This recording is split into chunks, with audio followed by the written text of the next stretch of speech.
बहुत विवाद हो रहा है इस समय देश में और एक तरफ भारत जोड़ो यात्रा को लेकर राहुल गांधी निकले हैं और वो कहते हैं कि बताइए टीवी खोलो तो हिंदू मुसलमान के अलावा कुछ चलता नहीं है, बेरोजगारी का मुद्दा, रोजगार का मुद्दा कोई उठाता नहीं है। और दूसरी तरफ विपक्ष के नेता रामचरितमानस पर सवाल उठा देते हैं। लाखों करोड़ों हिंदुओं की, सनातनियों की जिस ग्रंथ पर आस्था है उसको लेकर सवाल उठा देते हैं। बिहार के शिक्षा मंत्री चंद्रशेखर ने कहा था कि ये ग्रंथ नफरत फैलाता है और अब स्वामी प्रसाद मौर्य हैं, समाजवादी पार्टी के नेता हैं, वो कह रहे हैं कि इस ग्रंथ को बैन कर देना चाहिए। अब जब ये विवाद पिछले 1 महीने से चल रहा है तो एक से एक लोग आ रहे हैं और कह रहे हैं कि रामचरितमानस को ही बैन कर दो। जब ये विपक्ष के नेता कहेंगे तो बीजेपी के लोग शांत बैठेंगे, ऐसा हो नहीं सकता। बीजेपी के लोग कह रहे हैं ये तो राष्ट्रद्रोह है। बीजेपी के लोग कह रहे हैं कि बताइए ये हिंदुत्व और सनातन के खिलाफ है। साधु संत प्रयागराज से लेके देश भर में विरोध में उतर आए हैं और कह रहे हैं कि जो ऐसा कह रहे हैं उन लोगों को पार्टी से बर्खास्त करना चाहिए। लेकिन अफसोस कि अब तक नीतीश सरकार ने ना चंद्रशेखर के साथ कुछ किया है और ना स्वामी प्रसाद मौर्य का कुछ बिगड़ा है। लेकिन इस बीच रामचरितमानस को लेकर जो विवाद है वो विवाद क्या है पहले रिपोर्ट में समझिए, और जब आप रिपोर्ट देखकर लौटेंगे तो फिर चर्चा की शुरुआत करेंगे और कहेंगे जनता जिंदाबाद। नमस्कार, मैं हूं ज्ञानेंद्र तिवारी। पहले आप रिपोर्ट देखिए और जब लौट कर आएंगे तो इस रामचरितमानस पर क्या विवाद छिड़ा हुआ है और आखिर क्यों साधु संत वर्सेस सियासत हो गया है, इस पर चर्चा की शुरुआत करेंगे। पहले एक छोटी सी रिपोर्ट।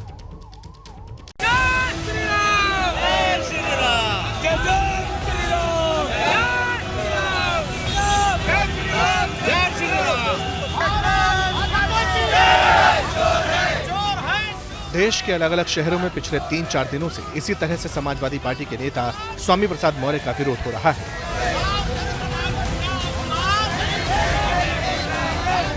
हिंदू संगठन से जुड़े लोग स्वामी प्रसाद मौर्य के खिलाफ मोर्चा खोले हुए हैं। लखनऊ में तो स्वामी पर केस दर्ज कर लिया गया है, लेकिन रामचरितमानस पर दिए अपने बयान को लेकर अब भी स्वामी अड़े हुए हैं। आदिवासियों, दलितों और पिछड़ों के अपमान करने की टिप्पणी की गई है, उस अंश को हमने प्रतिबंधित किए जाने या निकाले जाने की मांग की थी।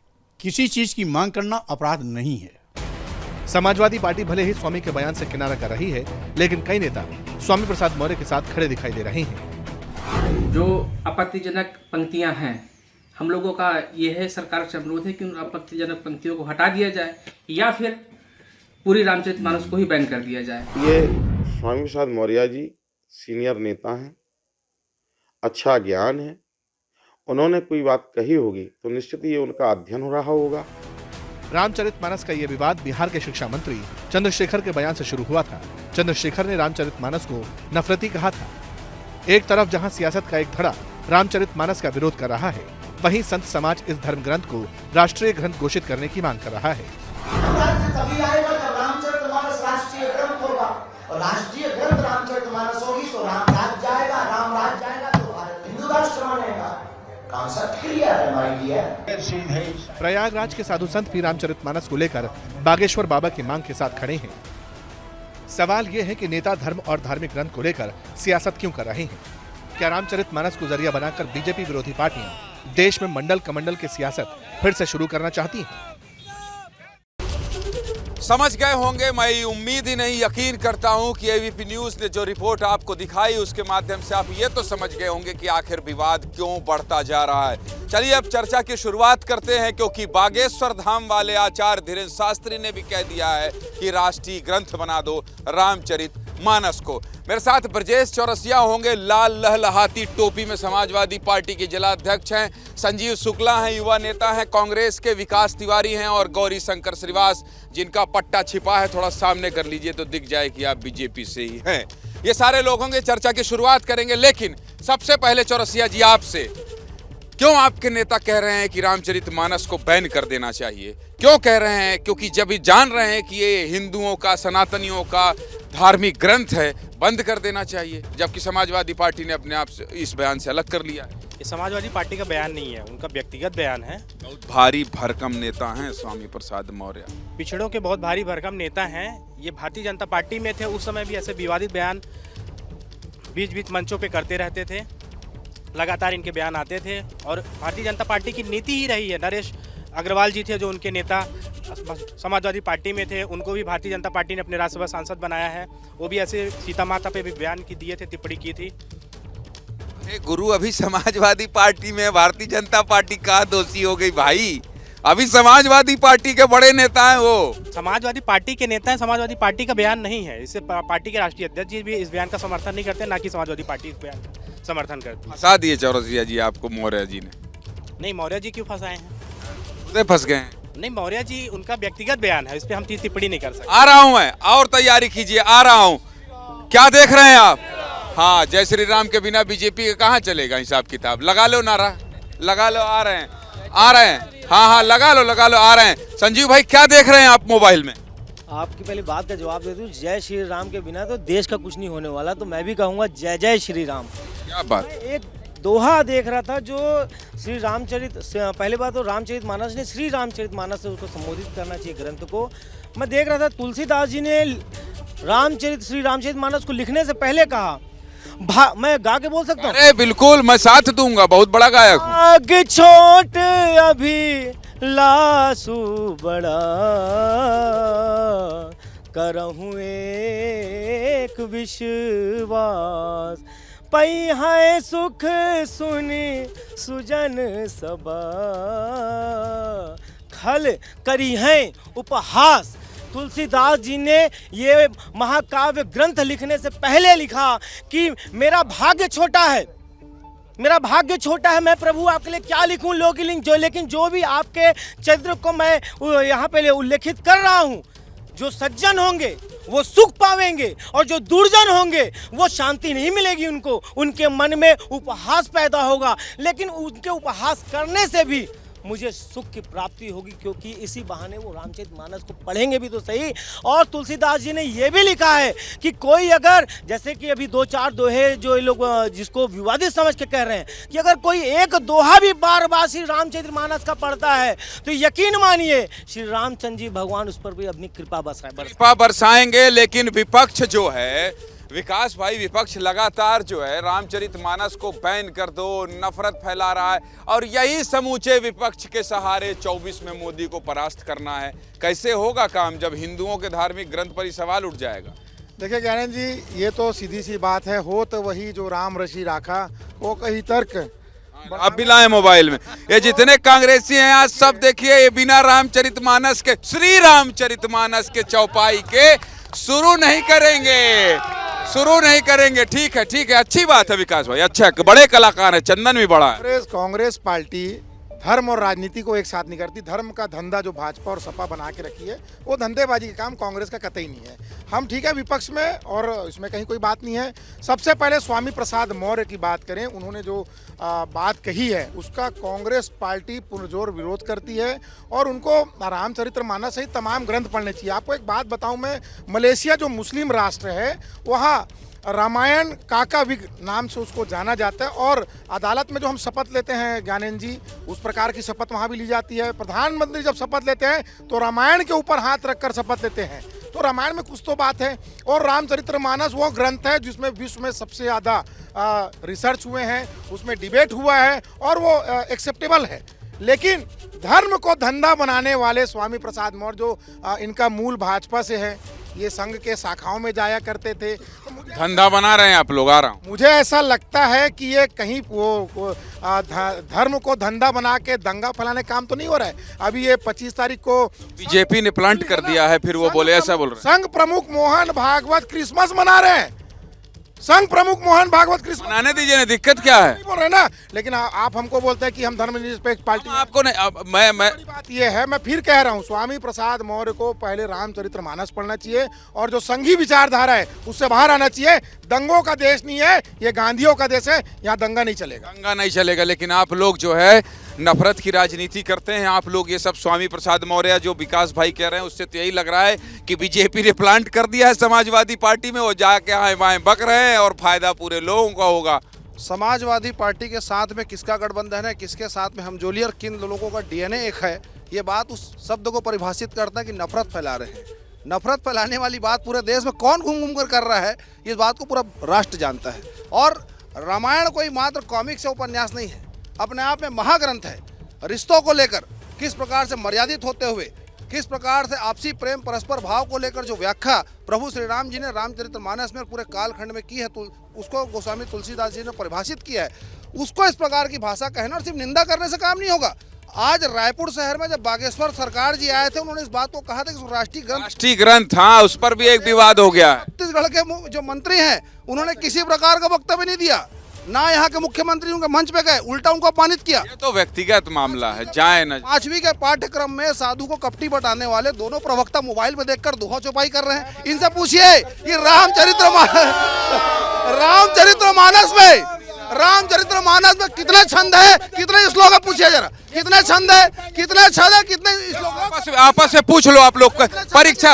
एक सेकंड, जनता जिंदाबाद करता। पहले पूछिए कितने छंद और कितने। आप जो पूछ रहे हैं सब पूछ लीजिए, पूछ लीजिए। ये जनता जिंदाबाद में ही होगा, सब पूछा पाछी यहाँ होगा, पूछ लो। आप कह रहे हैं कितने छंद है, कितने श्लोक है, ये मोबाइल देखने वाले दोनों प्रवक्ता बताए। ये प्रभु श्री राम को काल्पनिक पात्र बताने वाले नकली हिंदुओं की पार्टी है, इनको कोई किसी प्रकार का हक नहीं है प्रभु श्री राम का नाम लेने का। आ रहा हूँ। नकली, एक मिनट, नकली हिंदुओं की पार्टी है। रामचरितमानस सुन लीजिए, अरे भोगने से नहीं होता, बात सुनो। विषय यहाँ पर ये है, ये जो चिल्ला रहे हैं रामचरितमानस, राम का चरित्र इनके नेता मानते हैं, इनके नेता अपनी पत्नी नहीं संभल रही है। ये रामचरितमानस हमको समझ बात है। ये रावण के डीएनए वाले लोग हैं, ये रावण के डीएनए वाले लोग हैं। ये वास्तव पत्नी उतनी सब संभाल ले रहे हैं भाई, पत्नी में काहे जा रहे हैं। डंके की चोट पे राष्ट्रीय चैनल में कह रहा हूँ, अपने रूप में आ गए चरित्र माने। मैं नहीं कह रहा हूँ, 3 पेज का पत्नी वाले, अरे पत्नी साथ है, हम उनके साथ हैं, के साथ अन्याय हो रहा है। अरे रावण के सबसे पहले तो मैं कहना चाहूंगा, अभी जिलाध्यक्ष जी बोले कि वो सपा का बयान नहीं था।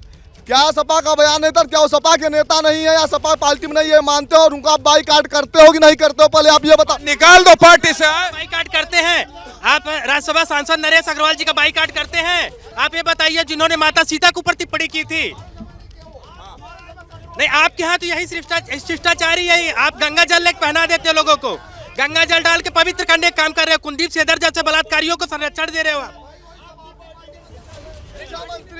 कांग्रेस के जो नेता आप बोल रहे हैं समर्थन में, मैं बोलूंगा उनके नाम से एफआईआर कराने, थाने में खड़े होकर और हिंदुत्व के साथ खड़े हैं। क्या ये रावण की विचारधारा के लोग हैं, हिंदुत्व के साथ खड़े हैं। ये वही लोग हैं जो प्रदेश में रावण को शहीद का दर्जा और महिषासुर दिवस मनाते हैं। महिषासुर दिवस में आ जाएंगे। आरएसएस की शाखा में केवल और केवल भारतीय जनता पार्टी और उनके कार्यकर्ताओं को कालनेमी बनाने का काम होता है। ये कालनेमी लोग हैं। सुनिए, मैं आपके बीच में नहीं बोला, ये कालनेमी लोग हैं। कालनेमी एक राक्षस था जिसने साधु का राक्षस है सब। सुनिए, राक्षस है आप लोग को कह रहे हैं, ऐसा मत कहो। कालनेमी एक राक्षस था, उसने साधु का रूप लिया, राम का नाम ले रहा था, राम का जाप कर रहा था, लेकिन लोगों की सुख और शांति के लिए नहीं, इस देश में अशांति फैलाने के लिए, किसी को मारने के लिए, किसी का अहित करने के लिए राम का नाम ले रहा था। ये कालनेमी लोग हैं। ये राम का नाम लेते हैं किसी को अहित करने के लिए, अशांति फैलाने के लिए, दंगा फैलाने के लिए। कालनेमी लोग हैं। बस ना बोलो यार गुरु किसी को। ये दुराचारी है, दुराचारी राक्षस सब बोल दिए। अरे भाई, ये वही बाबर के वंशज हैं। ये दोनों कांग्रेस बोलने दीजिए। ये वही बाबर के वंशज हैं जिन्होंने राम मंदिर के लिए सबसे बड़ा कालनेमी और बाबर से नीचे यहाँ नहीं आएगा। लोकल मामला थोड़ा उतर दरवाजा हमने खोला, राजीव गांधी ने दरवाजा खोला, तब आगे बढ़ी बातें। सुब्रमण्यम स्वामी से सुनो, इनके नेता सुब्रमण्यम स्वामी का बयान देख लो। बोलिए। देखिए, वही लोग हैं जिन्होंने भगवान राम को काल्पनिक बताया, वास्तव में बाबर के असली वंशज हैं। आज जिस प्रकार से पूरा देश राम में हुआ है, वोटों की राजनीति करने के लिए, खास वर्गों को निशाना बना रहे, वोटों का ध्रुवीकरण ना हो इसलिए डर रहे हैं। वास्तव में ये नकली हिंदू लोग हैं। ये फिरोज की पार्टी है, वेटिकन। अरे इनके एक मिनट सुनिए, इनके नेता प्रतिपक्ष के लड़के बलात्कारी वो भागे खड़े हैं। ये राम की बात करते हैं, दुराचारी, बलात्कारी, पापाचारी, सब ब्रह्मचारी बन जाओ यार। बनाया है हमारे मोदी जी ने। राम मंदिर निर्माण का कार्य हमारे मोदी जी के शासनकाल में हुआ है। राम जय श्री राम, जय जय श्री राम। राम नाम का नाम लेगा भैया एक मिनट जो नाम कल की बात करेगा देश में राज करेगा। बाकी सब कुछ नहीं करेगा। हाँ बताओ, आम आदमी, हाँ बताओ। सर मैं देख रहा था सर, यहाँ पर सभी साथी प्रवक्ता में शायद संजीव भैया है, वो जय श्री राम का नारा लगा रहे थे। अगर जय श्री राम का नारा इतना ही अच्छा लगता है उनको, तो एक काम करो, हज हाउस की जगह तोड़वा कुछ और बनवा दीजिए। अरे क्यों तोड़वा दो यार, सबको सब देश का संविधान चलेगा कि हज हाउस ही तोड़वा देंगे? तो सर तो हज हाउस की जगह कुछ और बनवाइए इस जगह में। क्यों नहीं भाई, दूसरे समुदाय के लोग भी रहते हैं, क्यों तोड़वा दें? तो बाकी मतलब बाकी अगर हिंदू के लिए क्या बनवा, वो हिंदू के लिए जब कौशल्या माता का मंदिर बनवा रहे हैं। मंदिर कितना बड़ा मंदिर बना एयरपोर्ट के सामने बताइए। 2 करोड़ का इतनी बड़ी भव्य अपना हज हाउस बना रहे हैं, उसके जगह में हिंदुओं के लिए क्या बना रहे हैं? हिंदुओं के लिए क्या बना रहे हैं? हिंदू और मुस्लिम में आ गया है ये। आऊंगा, रुकना पड़ा पहले का रुकने का आदेश हुआ है। अरे रुक जाओ, पूछता है भाजपा है। बड़ी खबर आ रही है और वो बड़ी खबर ये है कि आचार्य धीरेन्द्र शास्त्री ने एक बयान उनके मंच से आपने देखा होगा कि एक मुस्लिम लड़की को उन्होंने हिंदू में धर्म में शामिल कराया था, जिसको लेकर अब ऑल इंडिया मुस्लिम जमात के अध्यक्ष हैं शहाबुद्दीन बरेलवी, उनका एक बड़ा बयान आया है। उन्होंने कहा है कि बागेश्वर वाले बाबा पूरे भारत में नफरत फैला रहे हैं, धर्म परिवर्तन कराते हैं और बाबा मुसलमान को बागेश्वर बाबा से तकलीफ है। पूरे देश के मुसलमान को बागेश्वर वाले बाबा परेशान कर रहे हैं। हिंदुस्तान में लोकतंत्र है, हिंदुस्तान कभी हिंदू राष्ट्र नहीं बन सकता। तो कुल मिलाकर इस वक्त की बड़ी खबर यह है कि आचार्य धीरेन्द्र शास्त्री के बयान पर जो हिंदू राष्ट्र की बात उन्होंने कही थी, अब उसमें ऑल इंडिया मुस्लिम जमात के अध्यक्ष का बयान आया है और वो कह रहे हैं कि हिंदू राष्ट्र कभी भी नहीं बन सकता, भारत एक लोकतांत्रिक देश है। बहस इसी पर हो रही है कि हिंदू ग्रंथ पर आखिर विवाद क्यों लोगों को लगता है कि रामचरितमानस नफरत फैला रहा है? क्यों लोगों को लगता है कि आखिर एक बहुत बड़े वर्ग, एक हिंदू और सनातन को मानने वाले लोगों का जो धार्मिक ग्रंथ है उसको बैन कर देना चाहिए? झा साहब हैं, जब भी आते हैं मैं यहाँ रहता हूँ तो इनसे बातचीत जरूर होती है। नमस्कार कर लीजिए। जनता जिंदाबाद है। मैं आपको बता दूं, भारत का संविधान 74 साल पहले बना था 1950 में। तुलसीदास जी ने 5000 साल पहले रामायण लिखा है और उसमें लिखा है सिया राम मैं सब जग जानी। उसमें सिया राम हर नर नारी को बोल रहे हैं ना, हिंदू मुस्लिम सिख ईसाई बात नहीं किया। उस समय हिंदू मुस्लिम सिख ईसाई थे ही नहीं। ये जबरदस्ती, जिसको हीरो बनना है किसी को गाली दे दो, किसी के ग्रंथ के खिलाफ में बोल दो, पूरे देश में छा जाते हैं। आज 5 से 10 लाख पब्लिक आपके चैनल को देख रही है और ये दोनों लड़ रहे हैं उसको भी देख रही है। अरे भाई उसकी बातें ही मत करो। रामचरितमानस भारत के संविधान से पुराना है, बड़ा है, प्रमाणित है। भूत पिशाच निकट नहीं आवे। राम का नाम लो, हनुमान का नाम लो, भूत पिशाच नहीं आएगा। ये हम लोग लिखे क्या? तुलसी इनको भूत चढ़ गया है जो बोल रहे हैं सब। वो इनको भूत चढ़ गया है। और तुलसीदास जी ने मरने के पहले एडवांस बुकिंग बता दिया था, भविष्यवाणी कर दिया था। रामायण में है संवत 1680 और 80 गंग के तीर, सावन शुक्ला सप्तमी तुलसी तजो शरीर। प्रमाण है, उसको चुनौती कोई दे नहीं सकता। और ये वोट की राजनीति, राजनीतिक दलों की राजनीति, खाली रामायण कुरान फलन ये सब की बातें ही नहीं कर। ये ना मौर्य जी अब हीरो बन गए, अगला चुनाव जीत जाए। हीरो नहीं बने हैं, पब्लिक जीरो ना बना दे कहीं। मौर्य जी तो समाजवादी पार्टी की भी लंका लगा रहे हैं। पूछने लगी है पब्लिक की कब हटाएंगे पार्टी से। देखिए, समाजवादी पार्टी एक पार्टी नहीं है, यह एक विचारधारा है। यह डॉक्टर रामचरितमानस के खिलाफ वाली विचारधारा, डॉक्टर राम मनोहर लोहिया जी की विचारधारा है। डॉक्टर राम मनोहर लोहिया की विचारधारा रामचरितमानस की चौपाइयों से होकर चलती है। और याद किए हैं का? और माननीय याद किए हैं क्या? चौपाई याद किए हैं? ये सब मोबाइल में लेके आए हैं। नहीं, मेरे को तो चौपाई उतना नहीं आता है। कोई बात नहीं, जितना है हम बता रहे हैं आपको। तो डॉक्टर लोहिया जी जो हैं वो रामचरितमानस के आधार पे ही अपनी चौपाई लिखे थे और डॉक्टर लोहिया जी के विचारधारा पे ही समाजवाद चला। आइए रामचरितमानस पर बहस हो रही है। अच्छा ठीक है, कोई बात नहीं। राष्ट्रीय अध्यक्ष जी अखिलेश यादव जी हर कार्यकर्ता को कहते हैं पहले लोहिया जी पे रिसर्च करिए फिर राजनीति करिए। तो ये नहीं किए रिसर्च ना। हाँ, डॉक्टर लोहिया जी भगवान राम और माता सीता से बहुत प्रेरित थे और उसी विचारधारा के साथ समाजवादी पार्टी के लिए ज्ञान। ये इतनी बड़ी बड़ी बातें कर रहे हैं, मैं इनसे समर्थन करता हूँ। एक पत्र लिखे और स्वामी प्रसाद मौर्य को पार्टी निकलवाए। मैं तो उनके सद्बुद्धि के लिए प्रार्थना करता हूँ और मैं खुद विकास तिवारी को रामचरितमानस भेजूंगा। स्वामी प्रसाद मौर्य रामचरितमानस पढ़े और अपनी बुद्धि में जो राम भगवान और सनातन का विरोध कर रहे हैं वो तत्काल उसको निकाले पढ़ के। मैं ये बताना चाहूँगा कि जो सस्ती लोकप्रियता पाने के लिए, अपना प्रचारमेंट पाने के लिए जो वो चाहते हैं, सस्ती लोकप्रियता के लिए संजीव भाई इतने महंगे ग्रंथ का सहारा क्यों ले रहे हैं लोग भाई? आप लोग बेवकूफ़ी कर रहे हो ये डिबेट करा करके। जो उनका ध्येय है उसको आप सिद्धि करा रहे हो, उसकी आप सिद्धि करा रहे हो। इसको डिबेट मत कीजिए, उसका बहिष्कार कीजिए कि आज के बाद मौर्य का नाम आपके चैनल में कोई नहीं लेगा। आप बताइए कि बिहार के उस मंत्री का नाम आज के बाद कोई चैनल नहीं, कोई अखबार नहीं छापेगा। अति उत्साह में आपने कहा कि आप लोग बेवकूफ़ी कर रहे हैं। आप सुनिए, मैं जनता जिंदाबाद करता हूं संजीव भाई। लोगों की आस्था अगर किसी धार्मिक ग्रंथ पर है और कोई तमाशा करेगा राजनेता, तो मैं उस पर बात करूंगा। ये सनातनियों का देश है। अगर कोई रामचरितमानस का अपमान करेगा, मैं उस पर बात करूंगा संजीव भाई। बहिष्कार कीजिए, उस आदमी का बहिष्कार कीजिए। ये देश को देश के लोग जानेंगे। नेता आप लोग प्रतिनिधित्व करते हैं लोगों का, और अगर आप लोग प्रतिनिधित्व करेंगे आपको चुनकर बैठाया जाएगा और आप ये कहेंगे कि रामचरितमानस बैन कर देना चाहिए, मैं सवाल उठाऊंगा संजीव भाई। एक आखिरी बात, अभी बीजेपी के कालने भी पूछ रहे थे कि कितना दोहा है। पूरे श्री रामचरितमानस में 1074 दोहा है। और अगर ये बता दे कि टोटल कितना कांड लड़ना है क्या, लड़ना है क्या, तो आगे कैसे आ रहे हो? लड़ना है क्या, नहीं लड़ना है क्या, नहीं लड़ना है तो बताओ। ऐसा नहीं, ऐसे नहीं, अरे नहीं, आप ऐसे नहीं चलेगी। ये गुंडागर्दी, लड़ाई झगड़ा नहीं। विकास भाई अपनी बात करें। कोई आप अपनी जगह में खड़े होकर डिबेट कीजिए, मैं अपनी जगह में खड़े होकर कर रहा हूँ। मैं आपके स्थान पे तो नहीं घुस रहा हूँ। आपका कद लंबा होगा, लेकिन हमारा चरित्र लंबा है, हमारे कर्म लंबे हैं। हाँ चलिए, जो लोग, अरे अब दूसरे से बात, और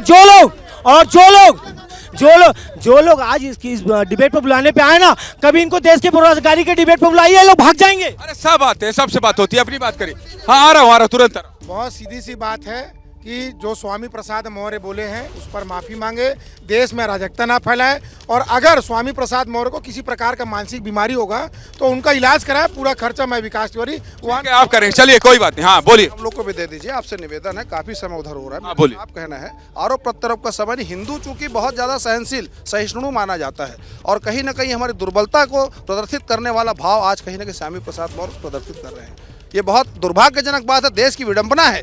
वो रामचरितमानस जो वास्तव में संस्कारों का पूरा सार है, अपने आप में इतना बड़ा ग्रंथ है, उस पे उंगली इसलिए उठाई जा रही है क्योंकि उत्तर प्रदेश पूरा राममय हो रहा है, राम मंदिर का निर्माण हो रहा है। एक विशेष समाज को, एक विशेष समुदाय को, एक विशेष जाति को हिंदू समाज से तोड़ने के लिए, काटने के लिए तमाम प्रकार के षड्यंत्र वहाँ पर हो रहे हैं। इसका पुरजोर विरोध सभी पार्टी कर रही है, लेकिन ईमानदारी की बातें करना, ईमानदारी का आचरण दिखाना उन लोगों को शोभा नहीं देता है जो आपके चैनल पे न छंद बता पा रहे हैं, न श्लोक बता पा रहे हैं, और बाबर के वंशज बनकर यहाँ पर खड़े हैं। ये वास्तव में वही लोग हैं जिनको देश आज। वंशज किसके हैं उस पर मत जाइए, खानदान पे नहीं जाते। हाँ बताइए, अपनी बात रखिए। पाजी बहुत देर से बोलना चाह रहे हैं, बोलिए।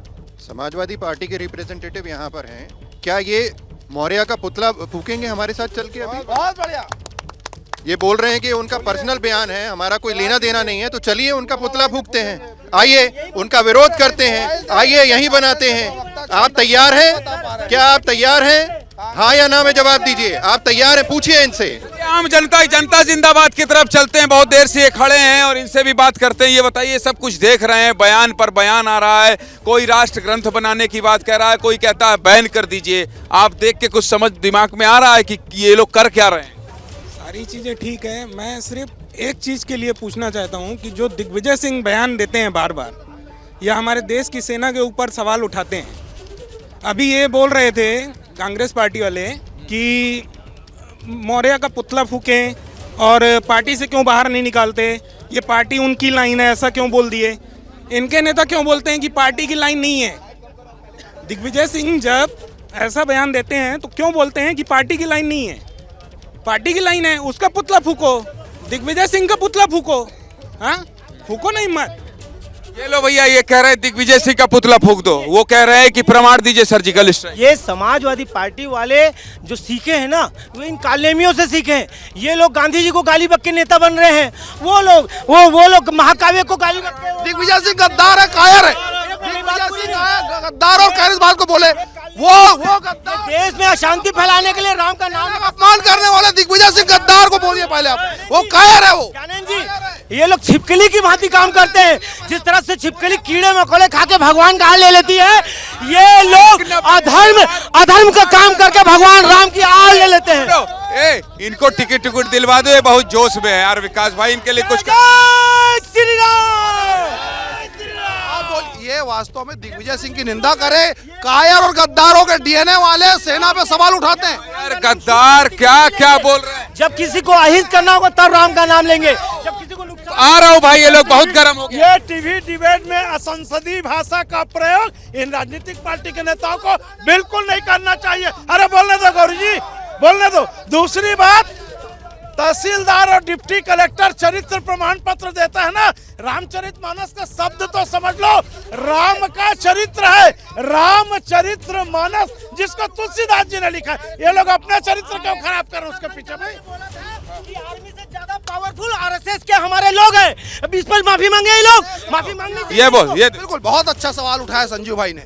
इनसे पूछिए भारत पाकिस्तान का जब युद्ध हुआ था तब आरएसएस ने क्या भूमिका निभाई थी। इनसे पूछिए कहाँ थे इटली वाले, कहाँ आंचल छपा के बैठे थे। इन्हीं के प्रधानमंत्री ने राजपथ पे सम्मान किया था, राजपथ पे आरएसएस का सम्मान किया था। इनको पूछिए, थोड़ा ज्ञान लेकर आने बोलिए। मोबाइल देख के पढ़ने से ज्ञानचंद नहीं बन जाएंगे, ये ज्ञानचंद नहीं बनेंगे। साधु सुनो साधु अरे अपनी बात करो ना, उनको लड़ने दो, कहाँ शांत है एक घंटा। तो पर आपके राहुल गांधी जी उल्टा पुल्टा बयान देते, क्या बहिष्कार करेंगे? राहुल गांधी का बहिष्कार करोगे? राहुल गांधी का बहिष्कार करोगे? आप करोगे? अभी 2 दिन पहले हुआ। झूठ मत बोलो, झूठ मत बोल रहे हो, कुछ भी बोल रहे हैं। ये बोल रहे हैं कि कांग्रेसी ने छत्तीसगढ़ में क्या किया। भैया कौशल्या माता मंदिर 15 साल आपकी सरकार थी, तब कौशल्या माता मंदिर नहीं बना, आज कौशल्या माता मंदिर बना है ना। तो नहीं, कांग्रेस सरकार ने उसको बनाया। ये राम के नाम पे केवल राजनीति करना चाहते हैं, लेकिन राम भगवान या किसी भी हिंदू के लिए, उन लोग के लिए करने नहीं है। पाखंडी बोलोगे आप लोग। मुख्यमंत्री जी के पिताजी बोले हैं, मुख्यमंत्री जी का पिताजी बोले।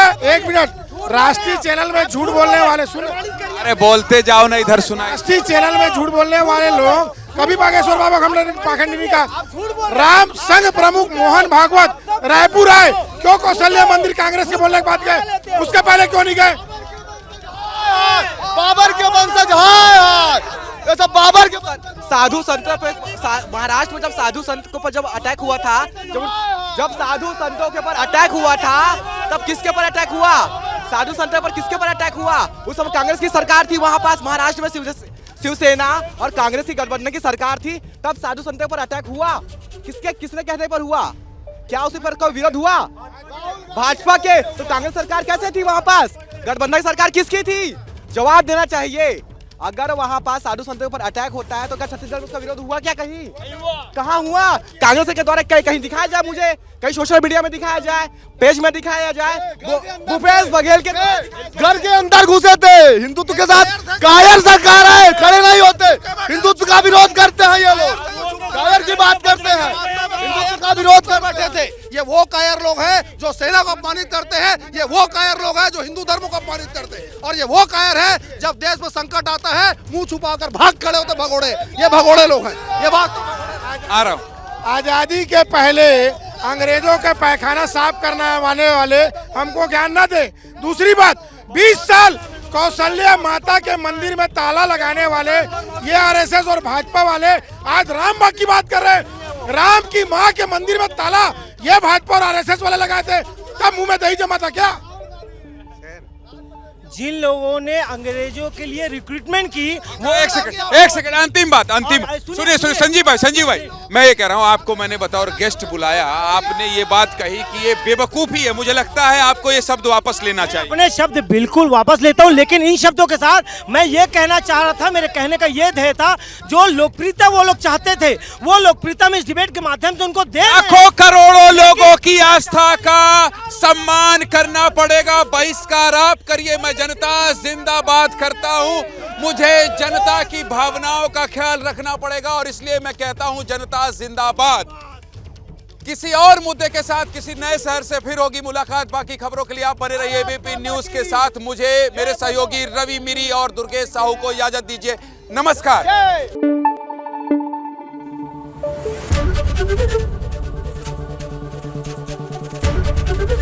एबीपी न्यूज आपको रखे आगे।